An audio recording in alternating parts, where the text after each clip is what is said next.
mga welder na naging seaman at ngayon ay sumasakay na rin sa international na mga barko. Next ko lang po sila sa inyo. Ang una, itong pamangkin ko, si Aaron Brent Abuiba. Ito namang isa, si Jupre Nodalo. At itong isa, si RB Castillo. At ito namang isa, si Mark Dave na dating mga kaibigan ko.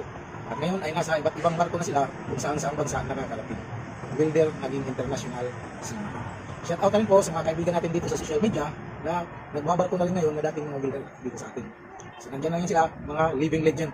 Patunay na totoo yung mga sinabi ko na ang welder ay pwedeng maging international seaman, makasakay ng barko. Kayo po, kung gusto nyo rin maging seaman, kumuha na po kayo ng basic training, itong BT. Isunod nyo naman yung Proficiency in Survival Craft and Rescue Boat, itong PACRB. Tapos, isunod nyo yung SDSD, itong tinatawag na Seafarers Designated Security Duty. Kung natapos nyo yun, ipasi-OP nyo yan sa Marina at yun pwede na kayong apply ng Seaman's Boat. Pagkakasakay na kayo sa barko, kung papalarin na matanggap kayo.